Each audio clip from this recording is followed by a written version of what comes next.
Wise, the channel for true story lover. زوناش، دو ایسے doctors کی کہانی جنہوں نے مردوں کے جسم جوڑ جوڑ کر ایک نیا طاقتور انسان بنایا اور پھر اس انسان نے پوری دنیا میں تباہی مچا کر رکھ دی۔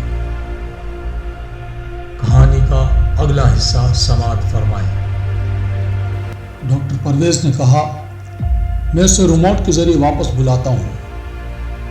ڈاکٹر پرویز نے اوور کوٹ کی جیب میں سے جلدی سے ریموٹ کنٹرول نکالا اور اس کے ایک بٹن کو دبایا۔ ریموٹ کنٹرول پر سرخ روشنی نہ ہوئی۔ ڈاکٹر نے دوسرے اور پھر تیسرے بٹن کو دبایا، لیکن کسی بٹن کے دبانے پر بھی ریموٹ پر سرخ روشنی کا ننھا سا نقطہ نہ چمکا۔ اس نے مایوسی کے عالم میں کہا، دارا، لاش آؤٹ آف کنٹرول ہو گئی ہے۔ یہ کیسے ہو سکتا ہے؟ ڈاکٹر دارا نے پوچھا۔ ہم نے تو لاش کی کمر اور دماغ میں 2 کمپیوٹر آلے نصب کیے تھے، لیکن لاش اسی شہر میں تھی۔ وہ ایک ایسی جگہ چھپی ہوئی تھی جہاں ڈاکٹر پرویز اور دارا کا خیال بھی نہیں جا سکتا تھا۔ یہ وہی آسیبی قلعہ تھا جہاں ان ڈاکٹروں نے لاش کے اعضاء جوڑ کر اس میں آسمانی بجلی کی رو دوڑائی تھی۔ ڈاکٹر پرویز اور ڈاکٹر دارا کو خیال نہیں آیا تھا کہ وہ آسیبی قلعے میں جا کر لاش کو تلاش کریں۔ زندہ لاش آسیبی قلعے کے ویران تہ خانے میں جو گہرا گڑھا تھا اس میں بیٹھی ہوئی تھی اور بالکل سامنے دیکھ رہی تھی۔ لاش سوچ نہیں سکتی تھی۔ اس کی یادداشت بھی بہت معمولی سا کام کر رہی تھی۔ اسے معلوم نہیں تھا کہ وہ کون ہے۔ اس کو مختلف لاشوں کے جسموں کے ٹکڑے جوڑ کر بنایا گیا ہے، وہ یہ بھی نہیں جانتا تھا۔ رات کے گہرے اندھیرے میں اس نے کچھ انسانوں کی دھندلی دھندلی شکلیں دیکھی تھی جو اس کے سامنے آ کر ساکت ہو گئی تھی۔ ان میں اس مردے کا ہیولا تھا جس کی ٹانگیں اس لاش کو لگائی گئی تھی۔ اس مردے کا ہیولا بھی تھا جس کا سر کاٹ کر اسے لگایا گیا تھا۔ اسی طرح اس مردے کا ہیولا بھی تھا جس کے بازو کاٹ کر اسے لگائے گئے تھے۔ یہ غیر انسانی ہیولے زندہ لاش کو خوف زدہ کر رہے تھے۔ اس کے دل کی حرکت بند کرنا چاہتے تھے، مگر لاش پر کسی قسم کا کوئی اثر نہیں ہو رہا تھا۔ اسے معلوم ہی نہیں تھا کہ یہ ہیولے کون ہیں اور اس کے سامنے کیوں بار بار آ کر اسے ڈرا رہے ہیں۔ 2-3 بار زندہ لاش کو بھی غصہ آیا اور اس کے حلق سے غراٹ کی خوفناک سی آواز نکلی، جس کے بعد مردوں کے ہیولے غائب ہو گئے۔ زندہ لاش بالکل پتھر کی طرح ساکت پڑی تھی۔ اسے نہ بھوک کا احساس تھا اور نہ اسے پیاس لگ رہی تھی، نہ اسے سردی لگتی تھی اور نہ گرمی کا احساس ہوتا تھا۔ بس وہ ایک زندہ پتھر کی طرح تھی اور بے جان ساکت آنکھوں سے بالکل سامنے دیوار کو دیکھ رہی تھی۔ اتنے میں ایک سانپ کہیں سے نکل کر آ گیا اور اس نے لاش کو ڈس لیا۔ لاش نے سانپ کو دیکھا، لاش گھبرائی اور دوسرے لمحے لاش نے سانپ کو پکڑ کر اس کے کئی ٹکڑے کر دیے۔ کسی طرف سے پھر ایک بلی نکل کر سامنے آ گئی۔ بلی نے گڑھے میں جھانک کر دیکھا۔ جیسے ہی بلی کی نگاہ زندہ لاش پر پڑی، وہ دم دبا کر وہاں سے بھاگ گئی۔ لاش نے منہ اٹھا کر بھی بلی کو نہ دیکھا۔ 2 دن اور 3 راتیں لاش آسیبی قلعے کے تہ خانے والے گڑھے میں مورتی کی طرح پڑی رہی۔